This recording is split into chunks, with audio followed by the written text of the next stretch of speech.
Islamophobia എന്ന് പറയുന്ന ഒരു ഉടായ്പാണ്. ഇസ്ലാമിനെ ഭയമുണ്ട്, എനിക്കുണ്ട്.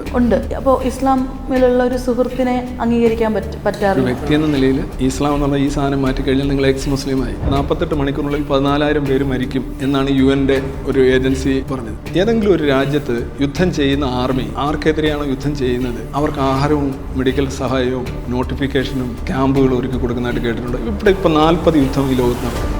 എനിവെയർ ഇൻ ദ വേൾഡ് ഇങ്ങനെ ഒരു സംഭവം നിങ്ങൾക്ക് കാണിച്ചു. അത് റഷ്യയിലായിക്കോട്ടെ, സുഡാനിലായിക്കോട്ടെ, ഉഗാണ്ടയിലായിക്കോട്ടെ, ടാൻസാനിയയിലായിക്കോട്ടെ, എവിടെയെങ്കിലും ഇങ്ങനൊരു സംഭവം ഉണ്ടോ? ഇസ്രയേലിനെ അനുകൂലിക്കുന്നു അല്ലെങ്കിൽ പാലസ്തീനെ എതിർക്കുന്നു എന്നല്ല. ഞാൻ ഫ്രീ പാലസ്തീൻ എന്ന് പറയുമ്പോൾ ഫ്രീ പാലസ്തീൻ ഫ്രം ഹമാസ് എന്നാണ് പറയുന്നത്. അവിടെ ഭരിക്കുന്ന ഹമാസ് എന്ന് പറയുന്നവർ ആ ജനതയ്ക്ക് തന്നെ ആപത്താണ്. കാരണം പുറത്തുനിന്ന് കിട്ടുന്ന ഫണ്ടുകളൊക്കെ അവർ ടണലുകളാക്കി മാറ്റുകയാണ്. ആഹാരം പുറത്തുനിന്ന് വരുമ്പോൾ അവരത് മോഷ്ടിച്ച് അവർക്ക് വേണ്ടി എന്നിട്ട് അവർ കരിഞ്ഞെന്തേലും വെക്കുകയാണ്. ഇതൊരു കശാപ്പാണത്. നമ്മൾ ചിന്തിക്കുമ്പോൾ തന്നെ ഏറ്റവും വലിയ കശാപ്പാണ്. റിലീസ് ദം.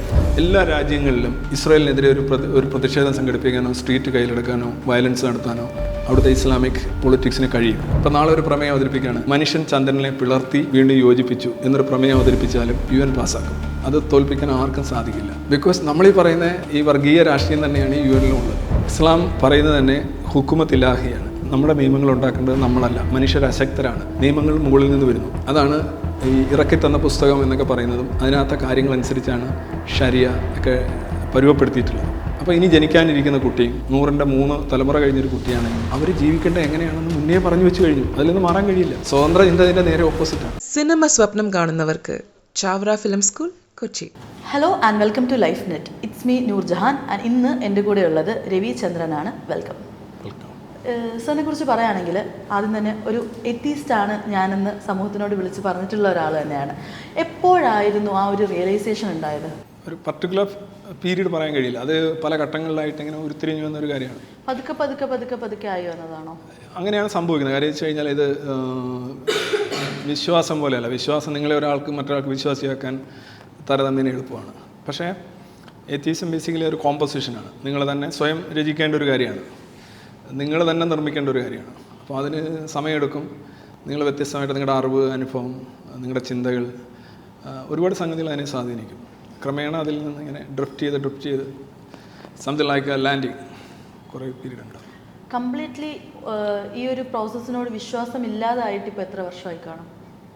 ഞാനൊരു 7ാം ക്ലാസ്സൊക്കെ പഠിക്കുമ്പോഴത്തേക്ക് പ്രാർത്ഥന ഉൾപ്പെടെയുള്ള പ്രധാനപ്പെട്ട ആപ്ലിക്കേഷൻസ് സോഫ്റ്റ്വെയർ എല്ലാം പോയി. നമ്മൾ ഈ ചിലർ പറയാറുണ്ട് ഒരു ടെമ്പിളിലോ അല്ലെങ്കിൽ ഒരു ചേർച്ചിലോ ഒക്കെ കയറുന്ന സമയത്ത് അവരുടെ മനസ്സ് കുറച്ചുകൂടെ ശാന്തം. ഒരു ഷാപ്പിലോ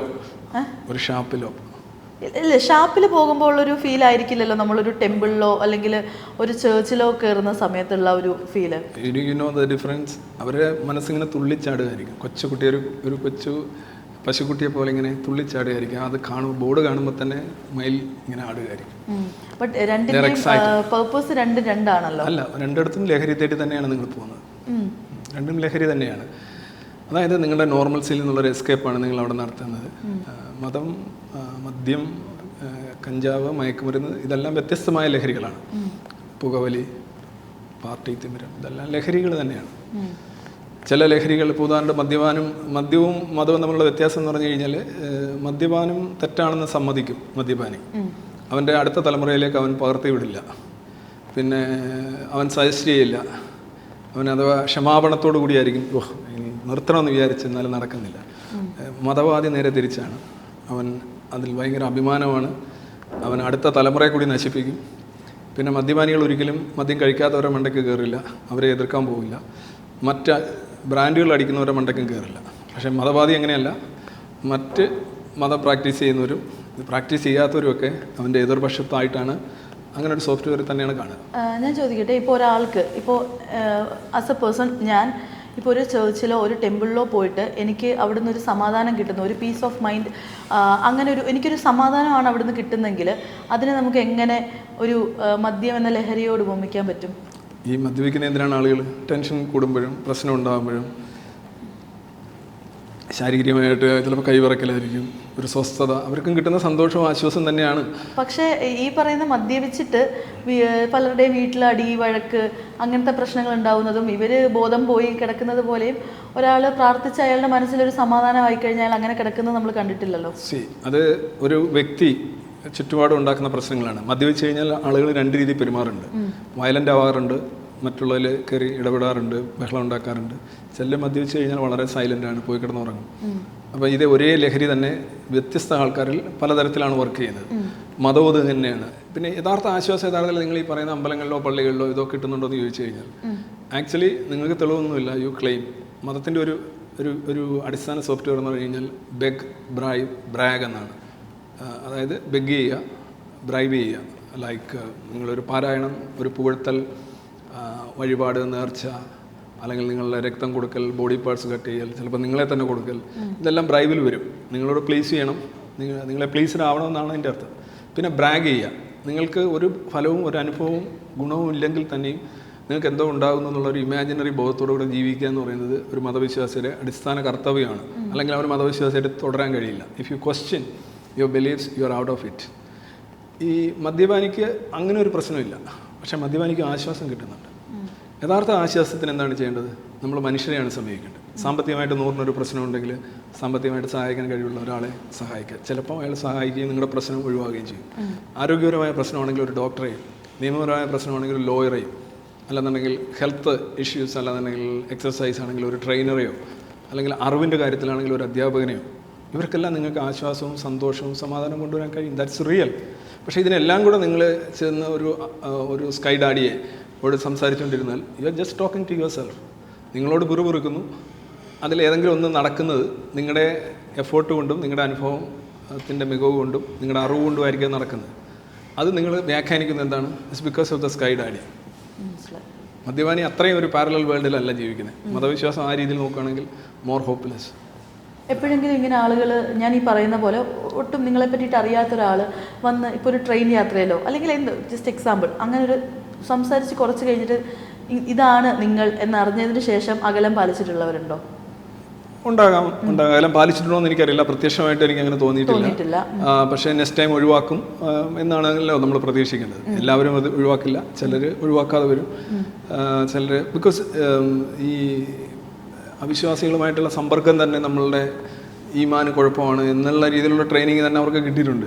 അപ്പോൾ നോർമലി അത്തരത്തിലുള്ള സമ്പർക്കങ്ങൾ പോലും അവർ ഒഴിവാക്കുന്നത് മറ്റേത് കൂടുതൽ A+ കിട്ടാൻ സഹായിക്കുമെന്നാണ് അവർ ചിന്തിക്കുന്നത്. സോ ഒരാളും അവർക്കെതിരെ പെരുമാറില്ലല്ലോ, അവർക്കെതിരെ ജീവിക്കില്ലല്ലോ.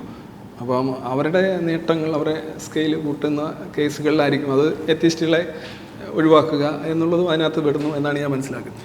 ഞാനിപ്പോൾ നമ്മുടെ കോൺവെർസേഷൻ കുറേ കേട്ടപ്പോൾ തന്നെ നമ്മൾ എല്ലാ ടോപ്പിക്കിലും ഏറ്റവും കൂടുതൽ ഇപ്പോഴും ഈമാൻ എന്ന് പറയുന്നു, അങ്ങനെ പറയുന്നു. ഇസ്ലാമോഫോബിക് ആയിട്ടുള്ള ഒരാളാണോ? ഇസ്ലാമോഫോബിയ എന്ന് പറഞ്ഞാൽ എന്താണ് അർത്ഥം? ഇസ്ലാമിനെ ഭയക്കുന്ന ആളാണോ എന്ന്? ഇസ്ലാമായിട്ടുള്ള ഒരാളെ ലൈക്ക് അവരുമായിട്ട് സമ്പർക്കം ഭയക്കുന്ന ഒരാളാണോ എന്ന്? ഇസ്ലാമോഫോബിയ എന്ന് പറയുന്ന ഒരു ഉഡായിപ്പാണ്. ഫോബിയ എന്ന് പറഞ്ഞാൽ ഇറാഷണൽ ഫിയർ ആണ്. ഇറാഷണൽ ഫിയർ എന്ന് പറഞ്ഞാൽ ഒരു വസ്തുവിനെ കുറിച്ച് ഒരു കാര്യമില്ലാതെ നിങ്ങൾ ഭയക്കുന്നു. It is not like that, but you are actually creating something out of your okay. അതിനെയാണ് ഫോബിയ എന്ന് പറയുന്നത്. ലൈക്ക് പാറ്റയെ ഭയക്കുന്നു. പാറ്റയെ ഭയക്കേണ്ട കാര്യമൊന്നുമില്ല. നിങ്ങൾ പാറ്റ കാണുമ്പോൾ ഓ എന്നൊക്കെ പറയുന്നു. പാറ്റ നിസ്സാരമായൊരു ജീവിയാണ്, എത്ര പറഞ്ഞാലും മാറ്റുന്നില്ല. അങ്ങനെ ഒരു ഫോബിയ എനിക്കില്ല എന്നുള്ളത് കൊണ്ടാണ് ബേസിക്കലി ഇസ്ലാമോഫോബിയ ഒരു ഉഡായിപ്പാണ് എന്ന് ഞാൻ പറയാൻ കാര്യം. There is no Islamophobia. Islam fear ഉണ്ട്. അത് രണ്ട് കൂട്ടർക്കുണ്ട്. ഒന്ന് ഇസ്ലാമിലുള്ളവർക്കുണ്ട്. അവർ മതത്തിൽ നിന്ന് ചെറിയ ചെറിയ വ്യതിയാനങ്ങൾക്ക് പോലും നല്ല രീതിയിലുള്ള ശിക്ഷകളും നല്ല രീതിയിലുള്ള സമ്മർദ്ദങ്ങളും വരുന്നു എന്ന് വെച്ചുകൊണ്ട് പലതും പറയേണ്ടത് പലതും പറയാതെയും ചെയ്യേണ്ടത് പലതും ചെയ്യാതെയും ഒതുങ്ങിക്കൂടിയും സങ്കോചത്തോടെയും ജീവിക്കുന്നവരാണ് അതിനകത്തുള്ള വിശ്വാസികളിൽ നല്ല ഭൂരിപക്ഷവും. They are the victims of Islam actually. ഇനി പുറത്തുള്ളവർ അതിനെ ഭയക്കുന്നുണ്ട്. ഭയമുണ്ട്. ഇസ്ലാം ഫിയർ ഉണ്ട്. ഇസ്ലാമോഫോബിയ ഇല്ല. പുറത്തുള്ളവർ ഭയക്കുന്നുണ്ട് തീർച്ചയായിട്ടും. എല്ലാവരും ഇല്ല. ഓക്കെ, നിങ്ങൾ ആ കൂട്ടത്തിൽ പെടുന്ന ആളല്ല. ഇസ്ലാമിന് ഭയമുണ്ട്. എനിക്കുണ്ട്. ഉണ്ട്. നിങ്ങൾക്ക് എന്തിനായിരിക്കും ഭയം? എന്ത് റീസണിലാണ് ഭയം? ഇസ്ലാം ഭയക്കുന്നത് എന്ന് വെച്ച് കഴിഞ്ഞാൽ ഇന്ന് ലോകത്തിൽ നടക്കുന്ന പല സാമൂഹിക സാഹചര്യങ്ങളും വെച്ച് നോക്കുകയാണെന്നുണ്ടെങ്കിൽ without Islam it could be better എന്ന് പറയാവുന്ന ഒരുപാട് സാമൂഹിക സംഘർഷങ്ങളും സാഹചര്യങ്ങളും ഉണ്ട്. പിന്നെ അതിൻ്റെ അകത്ത് intolerance, the way it supports violence in certain areas. I think we have to be. ഇപ്പോൾ ഉദാഹരണമായിട്ട് TJ ജോസഫിൻ്റെ കൈവെട്ടിയ സംഭവം, അങ്ങനെ കുറേ സംഭവങ്ങൾ. ഇപ്പോൾ ഉദാഹരണമായിട്ട് നിങ്ങൾക്ക് ഇതിനോട് ഭയം ഉണ്ടെന്നുണ്ട്. ഞാൻ ഇസ്ലാമോഫോബിയെക്കുറിച്ച് 3 പ്രഭാഷണം നടത്തിയിട്ടുണ്ട്. ഞാൻ ഇതേ ആശയം തന്നെയാണ് പല രീതിയിലും പറഞ്ഞിട്ടുള്ളത്. ഒന്നിനെ ഭയക്കുന്നതിനുള്ള അവകാശം നിങ്ങൾക്കുണ്ട്. അപ്പോൾ നിങ്ങൾ ഒരു വന്യമൃഗം അല്ലെന്നുണ്ടെങ്കിൽ ഒരു വിഷമുള്ള പാമ്പ്, അതിനെ നിങ്ങൾ ഭയക്കുന്നു എന്ന് പറയുന്നത് നിങ്ങൾക്കെതിരെയുള്ള ഒരു ആരോപണമായിട്ട് ഉന്നയിക്കാൻ കഴിയില്ല. എനിക്ക് ഭയക്കാനുള്ള അവകാശമില്ലേ? That is my birthright and my constitutional right. ഇപ്പം നിങ്ങളുടെ ഒരു സുഹൃത്ത്, അപ്പോൾ ഇസ്ലാമിലുള്ള ഒരു സുഹൃത്തിനെ അംഗീകരിക്കാൻ പറ്റാറില്ല. അതാണ്, അവിടെയാണ് point. I'm against Islam, not against Muslims. Islam is toxic, Muslims are lovely എന്നാണ് ലിറ്റ്മസിൻ്റെ മുദ്രാവാക്യം തന്നെ. ഒരു വ്യക്തി എന്ന നിലയിൽ ഇസ്ലാം എന്നുള്ള ഈ സാധനം മാറ്റിക്കഴിഞ്ഞാൽ നിങ്ങൾ എക്സ് മുസ്ലിമായി. അപ്പോൾ എന്ന് വെച്ചാൽ you are an equal person in every sense, maybe better than me, but with the wrong software. അപ്പോൾ ഇപ്പോൾ നിങ്ങളുടെ ഒരു ഫ്രണ്ട് ഒരു മുസ്ലിം ആയിട്ടുള്ളൊരു ഫ്രണ്ടാണ്, സ്റ്റിൽ അയാൾക്ക് ഇസ്ലാമിൽ വിശ്വാസമുള്ളൊരു ഫ്രണ്ടാണെങ്കിൽ അയാളെ ഫ്രണ്ടായിട്ട് ചൂസ് ചെയ്യുമോ ഇല്ലയോ? തീർച്ചയായിട്ടും ചൂസ് ചെയ്യും. ഒരുപാട് മുസ്ലിം ഫ്രണ്ട്സ് ഉണ്ടാവില്ല. അതോട്ടം മാത്രമല്ല, ഫ്രണ്ട്സ് മുസ്ലിം ആണോ ക്രിസ്ത്യാനിയാണോ എന്ന് അന്വേഷിക്കുന്ന പോലും നമ്മുടെ ഒരു സിലബസിൽ പെടുന്ന കാര്യമല്ല. അതെ. അപ്പോൾ ഈ ഒരു ഫിയർ, ഈ ഒരു ഹെയ്റ്റ് അതൊക്കെ പുറത്ത് വരും. No hate, fear is not hate. അപ്പോൾ ഒരു ഫിയർ, ആ ഫിയർ അപ്പോൾ പുറത്ത് വരാറുണ്ട്. നിങ്ങൾ പാമ്പിനെ വെറുക്കാറുണ്ടോ? പേടിക്കാറുണ്ട്? വെറുക്കാറുണ്ടോ? പാമ്പ് എന്ന് പറയുമ്പോൾ ഒരു വെറുപ്പ് നിങ്ങൾക്കുണ്ടോ? എനിക്ക് വെറുപ്പുണ്ട്. പാമ്പ് എന്ന് പറയുമ്പോൾ എനിക്ക് മേല് വെറുക്കും. അത് വെറുപ്പല്ല.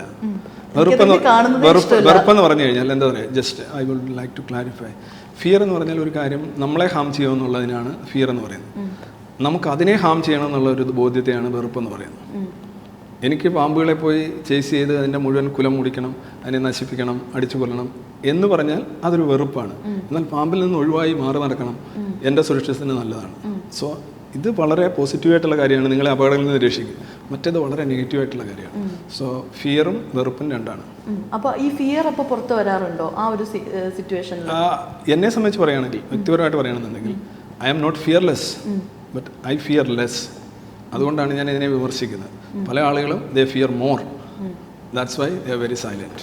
ഞാൻ ചോദിച്ചത്, നമ്മൾ നേരത്തെ പറഞ്ഞ പോലെ ഈ ഒരു ഫ്രണ്ട്സിൻ്റെ അടുത്ത് വരുന്ന സിറ്റുവേഷനിൽ മുസ്ലിംസ് ആയിട്ടുള്ള ഇസ്ലാം ഫോളോ ചെയ്യുന്ന ഫ്രണ്ട്സിനെ വരുന്ന സമയത്ത് അവരോട് ഈ പറയുന്ന പോലെ ഒരു ഫിയർ ഫോം ചെയ്യാറുണ്ടോ എന്നാണ് ചോദിച്ചത്. No, not about the individuals. ആ സോഫ്റ്റ്വെയറിനെയാണ് പറയുന്നത്. നമ്മൾ ആദ്യത്തെ പ്രൈമറി ആയിട്ട് പറയുന്നത് we are all from Africa, we took പല പല ഭാര്യകൾ വായിക്കുന്നു, അല്ലെ ഇപ്പോൾ ഉദാഹരണമായിട്ട് പല പല കഥകളിൽ വിശ്വസിക്കുന്നു എന്നുള്ളത് വ്യക്തികളെ വ്യതിരിക്തമാക്കാനായിട്ടുള്ളൊരു സംഗതിയല്ല. നമ്മൾ ആശയത്തെയാണ്, ഇപ്പോൾ നാസിസത്തെയാണ് എതിർക്കുന്നത്. എനിക്ക് ഹിറ്റ്ലറെ കൊല്ലാനുള്ള താല്പര്യമൊന്നുമില്ല. അവരുടെ ആശയങ്ങളെയാണ്, ആശയസമരമാണ് നമ്മൾ മുന്നോട്ട് വെക്കുന്ന കാര്യം എന്ന് പറഞ്ഞു കഴിഞ്ഞാൽ. ഇപ്പോൾ ഈ ഒരു ആശയം തന്നെ, Muslims are lovely, Islam is toxic എന്ന് പറയുമ്പോൾ, ഈ ഒരു ഇപ്പോൾ കമ്മ്യൂണിസമോ നാസിസമോ ഫാഷിസമോ ഇസ്ലാമോ അല്ലെങ്കിൽ ഹിന്ദുത്വമോ ഏതൊരാശയമാണെങ്കിലും ആശയം വളരെ നെഗറ്റീവും റിഗ്രസീവും മനുഷ്യനും മറ്റുള്ളവർക്കും ദോഷകരമാണെന്നുണ്ടെങ്കിൽ അതിനെ അറ്റ്ലീസ്റ്റ് ഒന്ന് ദുർബലപ്പെടുത്തുക, അല്ലെങ്കിൽ ഒന്ന് ഡയല്യൂട്ട് ചെയ്യുക, അല്ലെങ്കിൽ അതിനെ നീക്കം ചെയ്യുക, അതിനായിട്ടുള്ള ശ്രമം. പക്ഷേ ആ വ്യക്തി നമുക്ക് വളരെ പ്രിയപ്പെട്ട ആളാണ്. വ്യക്തിയെ അടുപ്പിക്കാനായിട്ടാണ് നമ്മൾ ഈ ആശയത്തിൻ്റെ ഈ മതിലുകൾ ഇല്ലാതാക്കാൻ ശ്രമിക്കുന്നത്. ഇപ്പോൾ നിങ്ങളുടെ ഇൻസ്റ്റഗ്രാം അക്കൗണ്ടൊക്കെ ഞാൻ നോക്കിയ സമയത്ത് ഇപ്പോൾ ഇൻസ്റ്റാഗ്രാം എൻ്റെയോ? ശരി, ഞാൻ അത്രയ്ക്ക് ഇടക്കിടാറുണ്ട്. അതെ അതെ അതെ. അപ്പോൾ ഈ ഇസ്രയേൽ പാലസ്തീൻ കുറിച്ചുള്ള പോസ്റ്റുകളൊക്കെ കണ്ടിട്ടുണ്ടായിരുന്നു. അപ്പോൾ ആ സമയത്ത് എനിക്ക് മനസ്സിലായ കാര്യം ഇസ്രയേലിനെ അനുകൂലിക്കുന്ന ഒരാളെന്നാണ്. അപ്പം അത് എന്തുകൊണ്ടായിരിക്കും? ഇസ്രയേലിനെ അനുകൂലിക്കുന്നു അല്ലെങ്കിൽ പാലസ്തീനെ എതിർക്കുന്നു എന്നല്ല. ഇസ്രയേൽ തന്നെ, പാലസ്തീനും ഇസ്രയേലും ഒക്കെ ഒന്ന് തന്നെയാണ്. അതൊരു ഈ ബ്രിട്ടീഷ് മാൻഡേറ്റ് ആണ് ഈ പാലസ്തീൻ എന്ന് പറയുന്ന പ്ലേസ്. അതിൽ നിന്നാണ് ജോർഡൻ ഉണ്ടായിട്ടുള്ളത്, ഇസ്രയേൽ ഉണ്ടായിട്ടുള്ളത്. 1947 55-45 എന്നുള്ള രീതിയിൽ UN ഒരു ജൂ കൺട്രിയും ഒരു അറബ് കൺട്രിയുമാണ് അവരൊന്ന് ഉദ്ദേശിച്ചത്. അന്ന് അറബ്സ് സ്വീകരിച്ചില്ല. പിന്നെ ഉണ്ടായ സംഭവങ്ങൾ, ഇപ്പോഴത്തെ സംഭവത്തിൻ്റെ അടിസ്ഥാനം October 7 എന്ന് പറയുന്നത്. ഒരു രാജ്യത്തിലേക്ക് ഒരു ഭീകര സംഘം ഇരച്ചു കയറിയിട്ട് കിടക്കയിൽ കിടക്കുന്ന 1 വയസ്സ് 1.5 വയസ്സുള്ള കുട്ടി തൊട്ട് ക്യാൻസർ പേഷ്യൻസ്, ഹോളോകോസ്റ്റ് സർവൈവേഴ്സ്, ഇവരെല്ലാം പല രീതിയിൽ മൃഗീയമായിട്ട് ആ വീഡിയോ ഒരു 7.5 മണിക്കൂർ വീഡിയോ യൂട്യൂബിൽ കിടപ്പുണ്ട്.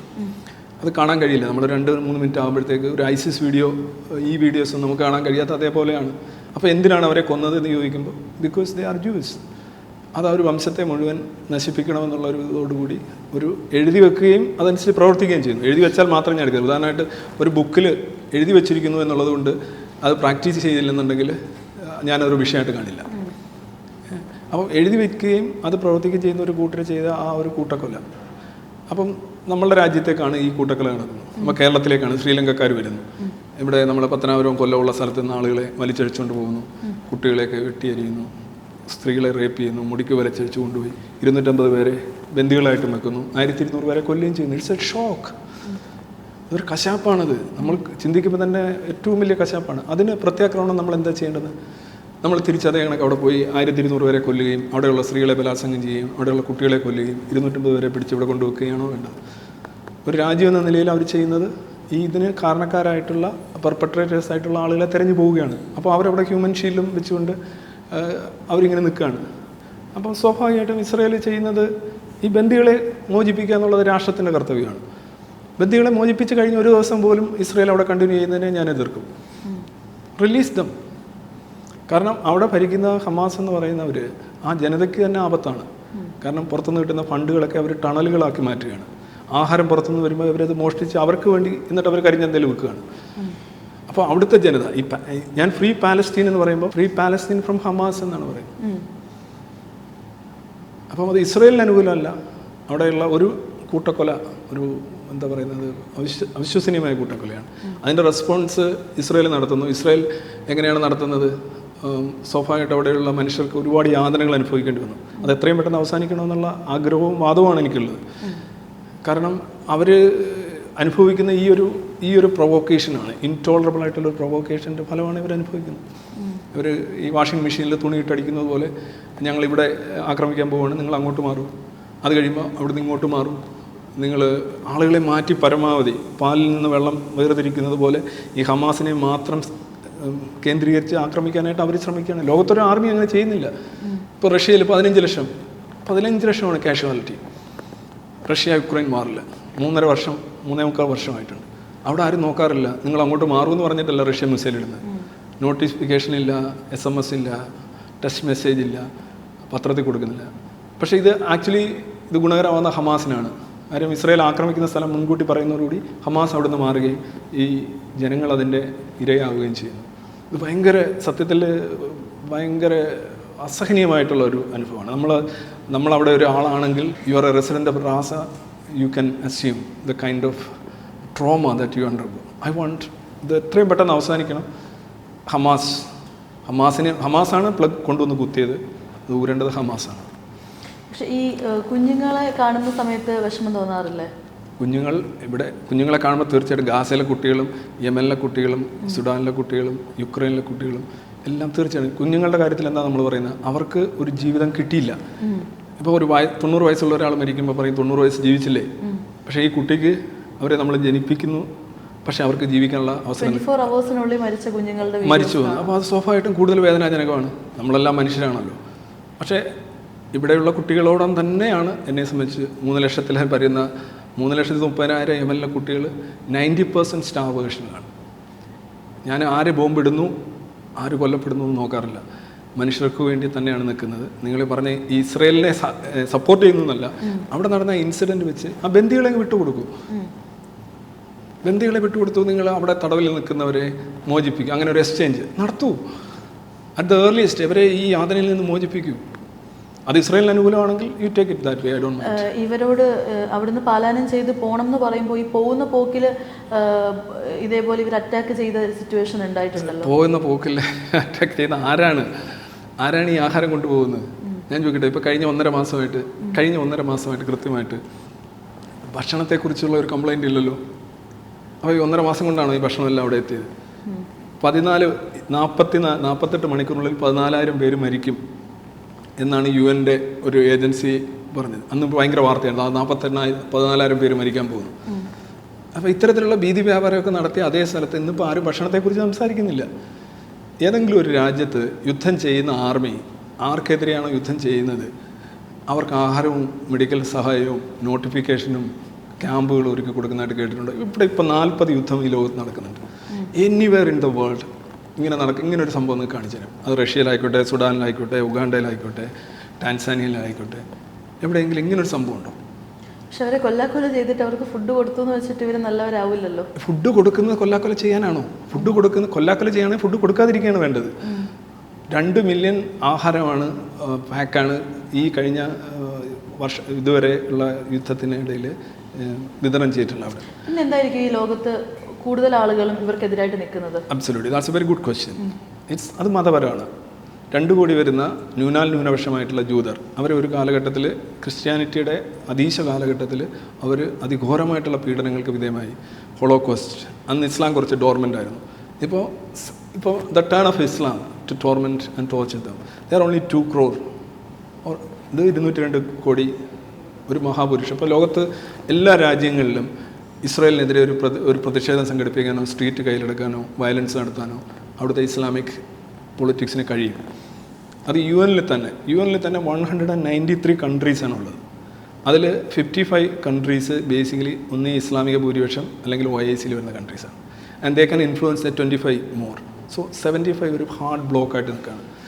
UN എന്ത് രീതിയിലുള്ള ഇസ്ലാം പറയുന്ന, ഇപ്പോൾ ഇസ്ലാമോഫിയ ഡേ കൊണ്ടുവന്നു, വെരി ഈസി. ഇപ്പോൾ നാളെ ഒരു പ്രമേയം അവതരിപ്പിക്കുകയാണ്, മനുഷ്യൻ ചന്ദ്രനെ പിളർത്തി വീണ്ടും യോജിപ്പിച്ചു എന്നൊരു പ്രമേയം അവതരിപ്പിച്ചാലും UN പാസ്സാക്കും. അത് തോൽപ്പിക്കാൻ ആർക്കും സാധിക്കില്ല. ബിക്കോസ് നമ്മളീ പറയുന്ന ഈ വർഗീയ രാഷ്ട്രീയം തന്നെയാണ് UN ഉള്ളത്. തിരിച്ചൊരു പ്രമേയം അസാധ്യമാണ്. കാര്യം ബാക്കി കൺട്രീസിനൊന്നും ബ്ലോക്കുകളില്ല. ഇപ്പം നാം പോലൊരു ബ്ലോക്കുണ്ട്, നോൺ അലൈൻ മൂവ്മെൻറ്റ്. അത് വളരെ ലൂസാണ്. ഇന്ത്യ നാമിലൊരു മെമ്പറാണ്, അവിടെ കിടക്കുന്ന സൗത്ത് ആഫ്രിക്ക. അതിൽ കണക്ട് ചെയ്യാനായിട്ടുള്ള സംഗതികളില്ല. അതേപോലെയല്ല ഇസ്ലാമിക് രാജ്യങ്ങൾ. ദേ ബിലീവ് ഇൻ ഉമ്മത്ത്. അതായത് നമ്മളുടെ കഥ അല്ലെങ്കിൽ നമ്മുടെ വിശ്വാസം പങ്കിടുന്ന ജനങ്ങൾ അവിടെ അവർക്ക് വേദന ഉണ്ടാകുമ്പോൾ നമുക്കും വേദന ഉണ്ടാകുന്നു എന്നുള്ളതാണ്. അത് കമ്മ്യൂണലിസമാണ്. നമ്മൾ യഥാർത്ഥത്തിൽ എന്തുകൊണ്ടാണ് അങ്ങനെ നമ്മൾ എക്സ്ക്ലൂസീവായിട്ട് നമ്മളുടെ മതത്തിൽപ്പെടുന്ന ഒരാൾ, ഇപ്പോൾ ഉദാഹരണമായിട്ട് ഹിന്ദുക്കൾ ബംഗ്ലാദേശിൽ കൊല്ലപ്പെടുമ്പോൾ എനിക്ക് വേദനിക്കുന്നു, എന്നാൽ മുസ്ലിങ്ങൾ കൊല്ലപ്പെടുന്നതിൽ വേദനിക്കുന്നില്ലെന്നുണ്ടെങ്കിൽ ഐ എം കമ്മ്യൂണൽ. ഇത് ഉമ്മത്ത് പൊളിറ്റിക്സ് എന്ന് പറയുന്നത് it's right from UN to here. ഇസ്ലാം എന്ന് പറയുന്ന ഒരു പൊളിറ്റിക്കൽ ഐഡിയോളജി കൂടെയാണ്. ഇസ്ലാമിൽ പൊളിറ്റിക്സും റിലീജിയനും തമ്മിൽ വ്യത്യാസമില്ല. ഇസ്ലാം പറയുന്നത് തന്നെ ഹുക്കുമത്ത് ഇലാഹിയാണ്. അതായത് നമ്മുടെ നിയമങ്ങൾ ഉണ്ടാക്കേണ്ടത് നമ്മളല്ല, മനുഷ്യർ അശക്തരാണ്, നിയമങ്ങൾ മുകളിൽ നിന്ന് വരുന്നു. അതാണ് ഈ ഇറക്കിത്തന്ന പുസ്തകം എന്നൊക്കെ പറയുന്നതും അതിനകത്തെ കാര്യങ്ങളനുസരിച്ചാണ് ഷരിയ ഒക്കെ പരുവപ്പെടുത്തിയിട്ടുള്ളത്. അപ്പോൾ ഇനി ജനിക്കാനിരിക്കുന്ന കുട്ടിയും 100ൻ്റെ 3 തലമുറ കഴിഞ്ഞൊരു കുട്ടിയാണെങ്കിലും അവർ ജീവിക്കേണ്ട എങ്ങനെയാണെന്ന് മുന്നേ പറഞ്ഞു വെച്ച് കഴിഞ്ഞു. അതിലൊന്നും മാറാൻ കഴിയില്ല. സ്വതന്ത്ര ചിന്ത അതിൻ്റെ നേരെ ഓപ്പോസിറ്റാണ്. അപ്പോൾ എന്താ പറയുക, ഇവർ ഈ ചെയ്യുന്നത് ഈ പറയുന്ന ഈ പലസ്തീൻ ജനങ്ങളെ മുഴുവനും കംപ്ലീറ്റ്ലി ഇല്ലാതാക്കുന്നതായിട്ട് തോന്നിയിട്ടില്ല? ഇല്ല, അങ്ങനെയാണെങ്കിൽ you are talking about genocide അല്ലെങ്കിൽ വംശഹത്യ എന്നുള്ള വാക്കാണ്. ഒന്നാമത്തത് ഇസ്രയേൽ ഗാസയിൽ നടത്തുന്ന വംശഹത്യയാണെന്നുണ്ടെങ്കിൽ അത് ദേ are very poor at it. Because ഈ മൊത്തം കൂട്ടമായ ആളുകളെ നശിപ്പിക്കണമെങ്കിൽ എത്രയോ ഒരു ന്യൂക്ലിയർ ശക്തിയാണ് ഇസ്രയേൽ. ഈ ജനങ്ങളെ കൊല്ലണമെങ്കിൽ അവരെ യഥാർത്ഥത്തിൽ ചെയ്യുന്ന ജനങ്ങളെ അവിടെ നിന്ന് മാറ്റുകയാണ്. പക്ഷേ അതിലവർ പൂർണ്ണമായിട്ടും വിജയിക്കുന്നില്ല. കാരണം ഇവർ ഹോസ്പിറ്റലുകളിലും സ്കൂളുകളിലും ക്യാമ്പുകളിലും എല്ലാ ജനവാസ കേന്ദ്രങ്ങളിലും ഇവരെ ഷീൽഡായിട്ട് വെക്കുകയാണ്. They are not defending their people, they are defended by the people. അല്ല, ഇവർ എന്താ പറയുക, ടെൻ്റ് അടിച്ച് നിൽക്കുന്ന സ്ഥലങ്ങളിലും ഒക്കെ അറ്റാക്ക് വരുന്നത് നമ്മൾ കാണുന്നതല്ലേ? ഇല്ല, ടെൻ്റ് അടിച്ച് നിൽക്കുന്നിടത്ത് ഒരു ബോംബ് വീഴാണെന്നിരിക്കട്ടെ, സപ്പോസ്. അങ്ങനെ വീഴില്ല എന്ന് ഞാൻ പറയുന്നില്ല, ഒരു മിസൈൽ വീഴും. അതാണെങ്കിൽ അത് ദുഃഖകരമാണ്, ഖേദകരമാണ്, അത് കറക്റ്റ് ചെയ്യേണ്ട കാര്യമാണ്. അല്ല, ഇവർക്ക് if they really want to ഈ സാധുക്കളായിട്ടുള്ള ആളുകളെ മാറ്റണം എന്നാണെങ്കിൽ അവർക്ക് പ്രോപ്പറായിട്ട് അത് വേറെ പല രീതിയിലും ചെയ്തുകൂടെ? ആ സാധുക്കളായിട്ടുള്ള ആളുകളെ അവിടുന്ന് മാറ്റാനായിട്ട് അവരെ ഒരു കുഞ്ഞിനെ പോലും നോവിക്കാതെ ചെയ്യണം എന്നുണ്ടെങ്കിൽ ഇറ്റ്സ് വെരി ഡിഫിക്കൽട്ട്. ബിക്കോസ് ഈ യുദ്ധം എന്ന് പറയുന്നത് കെടുതിയാണ്, നാശമാണ്. അവിടെ മാനവികതയുടെ നാശം കൂടിയാണ്. കാലുഷ്യവും വെറുപ്പും എല്ലാ സാധനവും ഉണ്ട്. യുദ്ധം നാശമാണ്. ഇപ്പോൾ നിങ്ങൾ എവിടെ യുക്രൈനിൽ കൊല്ലപ്പെടുന്ന കുട്ടികൾ, അവരെ നിരത്തി എഴുതിയിരിക്കുന്ന പടങ്ങൾ ഇവിടെ ഹിറ്റാവുന്നില്ല. കാരണം ഇവിടെ യുക്രൈൻ ഇവിടെ വോട്ടില്ലാത്തതുകൊണ്ട് അത് ഇവിടെ ഹിറ്റാവുന്നില്ലെന്നേ ഉള്ളൂ. ഇവിടെ ഒരു യുദ്ധത്തിൽ സ്വാഭാവികമായിട്ടും ഈ കൊളാട്രൽ ഡാമേജ് എന്ന് പറയുന്ന സംഗതി തീർച്ചയായിട്ടും അനിവാര്യമായി ഉണ്ടാകുന്നത്. അതുകൊണ്ട് യുദ്ധത്തിനെതിരാണ്. നിങ്ങളെക്കാൾ വലിയ യുദ്ധവിരുദ്ധതയാണ് ഞാൻ പറയുന്നത്. പക്ഷേ യുദ്ധങ്ങൾ ഉണ്ടായിക്കഴിഞ്ഞാൽ നമ്മളത് സ്റ്റോപ്പ് ചെയ്യാനാണ് ശ്രമിക്കുന്നത്. ഒരിക്കൽ കറണ്ട് കൊടുത്തു കഴിഞ്ഞാൽ അത് വലിച്ച് സ്വിച്ച് ഓഫ് ചെയ്യണം. അപ്പം ഇവർ നടന്നു പോകുന്നപ്പോൾ പലായനം ചെയ്യുന്ന വഴികളുണ്ട്. അവരെ നശിപ്പിക്കുകയാണ് പ്രൈം ടാർഗറ്റ് എന്നുള്ള ആരോപണമാണ് ഈ വംശഹത്യ. അതായത് ഒരു വംശത്തെ, ഇസ്ലാം ഒരു വംശമല്ല, എല്ലാ വംശക്കാരും ഇസ്ലാമിലുണ്ട്. It's a religion. ഇനി അറബുകളാണെങ്കിലും ഇസ്ലാമിൽ ഇസ്രായേലിൽ തന്നെ 20% മുസ്ലിങ്ങളാണ്. അപ്പം മുസ്ലിങ്ങളെ കൊല്ലുകയാണ് അല്ലെങ്കിൽ അറബികളെ കൊല്ലുകയാണ് ഉദ്ദേശമെങ്കിൽ ഇസ്രായേൽ ഇതല്ല ചെയ്യേണ്ടത്. ഇതിന് മാത്രമല്ല, അവരവിടെ ഉറങ്ങിക്കിടക്കുകയായിരുന്നു. അവരെ ചെന്ന് അപ്പോൾ ഒരു പ്ലാൻ ഇല്ല, ഇൻറ്റൻഷൻ ഇല്ല. മേ ബി മുസ്ലിംസിനെ കൊല്ലുക എന്ന് പറയുന്നത് ഇവർ വെച്ച് നോക്കുകയാണെങ്കിൽ കമ്പാരിറ്റീവ്ലി എന്താ പറയുക, ഒരുപാട് മിലിറ്ററി പവേഴ്സ് കുറവല്ലേ ഫലസ്തീനിന്? മേ ബി അവരെക്കാളും കുറവുള്ളൊരു ഇത് ഏറ്റവും ഈസി ആയിട്ടുള്ളൊരു ടാർഗറ്റ് ആയതുകൊണ്ട് അറ്റാക്ക് ചെയ്യുന്നതാണെങ്കിലോ? അവർക്ക് മിലിറ്ററി പവർ കുറവാണ്. പക്ഷേ അവർ ഒക്ടോബർ 7 എന്ന് പറയുന്ന ദിവസം തന്നെ അതിൻ്റെ അന്നും തലേന്നുമായിട്ട് 6000 റോക്കറ്റുകളാണ് ഇസ്രയേലിലേക്ക് വിടുന്നത്. 6000 റോക്കറ്റുകൾ. ഈ റോക്കറ്റുകൾ ആരെയാണ് ലക്ഷ്യമിടുന്നത്? അത് തൊട്ടിൽ കിടക്കുന്ന കുട്ടികളെയും രോഗശൈലിയിൽ കിടക്കുന്ന മനുഷ്യരെല്ലാം അതിനകത്തിൻ്റെ പരിധിയിൽ നിന്ന് പുറത്തല്ല.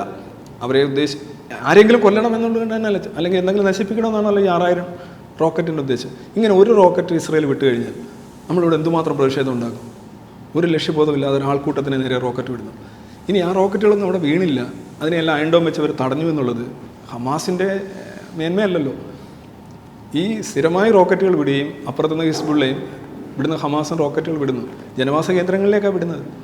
അത് ഒരു റോക്കറ്റിന് 1 രൂപയാണെങ്കിൽ 1000 അല്ലെങ്കിൽ 2000 രൂപ കൊടുത്താണ് ഒരു റോക്കറ്റിനെ അവർ അയൺഡോം വെച്ച് അടിച്ചിടുന്നത്, മിസൈലിൽ. അത്ര കോസ്റ്റ്ലി ആയിട്ട് അങ്ങനെ അടിച്ചിടുന്നതുകൊണ്ടാണ് ഈ ഒക്ടോബർ 7 വരെ യുദ്ധം ഉണ്ടായിരുന്നത്. അയൺഡോം എന്നുള്ള ആ ഒരു ചെലവ് അവർ നിർവഹിച്ചതുകൊണ്ടാണ്. അല്ലെന്നുണ്ടെങ്കിൽ എവറി ടൈം ഈ ഒരു വാർ കണ്ടിന്യൂ ചെയ്യും. അപ്പോൾ നിങ്ങളുടെ ഒരു ഫൈനൽ പോയിന്റ് ഓഫ് വ്യൂ എങ്ങനെയാണ് ഈ ഒരു കാര്യത്തിൽ? Free Palestine from Hamas. Free Palestine from Hamas. Okay. And what about Israel? Israel ബന്ദികളെ വിട്ടു കഴിഞ്ഞാൽ ഇസ്രായേൽ തിരിച്ചു പോകണം.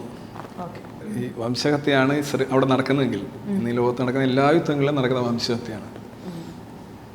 എല്ലാം യുക്രൈനിലുള്ള വംശഹത്യയാണ് അവിടെ നടന്നുകൊണ്ടിരിക്കുന്നത്. തിരിച്ചും പറയാം, അത് എൻ്റെ അടിസ്ഥാനം എന്താണെന്ന് നോക്കണം. ഒരു ഇൻറ്റൻഷനാണ് ഏറ്റവും പ്രധാനപ്പെട്ട കാര്യം. ഒരു വംശഹത്യ എന്ന് പറയുന്ന ഒരു കാര്യമാണ് ഹോളോകോസ്റ്റ്. ജൂതന്മാരായതുകൊണ്ട് മാത്രം പ്ലാൻ ചെയ്ത് അവരെ നശിപ്പിക്കലാണ് നടന്നത്. അതാണ് ഒരു ക്ലാസിക് എക്സാമ്പിൾ. ഇവിടെ ജനങ്ങളോട് പറയുന്നു, ഞങ്ങൾ അവിടെ വരുന്നു, നിങ്ങൾ പരമാവധി കാഷ്വാലിറ്റി കുറയ്ക്കാൻ ഇസ്രയേൽ ശ്രമിക്കുന്നുണ്ട്. ഇസ്രയേൽ മാത്രമേ ശ്രമിക്കുന്നുള്ളൂ. വേറെ ഒരു രാജ്യവും ഒരിടത്ത് പോയി യുദ്ധം ചെയ്യുമ്പം ആ രീതിയിലുള്ള കോഷൻ എടുക്കാനില്ല. കാരണം അവർക്ക് അത്ര അണ്ടർ പ്രഷറിലാണ് അവർ. ഇവിടെ നിന്നുള്ള പ്രഷറുണ്ട്, പുറത്തുനിന്നുള്ള പ്രഷറുണ്ട്, ഇസ്രയേലിനുള്ളിൽ നിന്നുള്ള പ്രഷറുണ്ട്.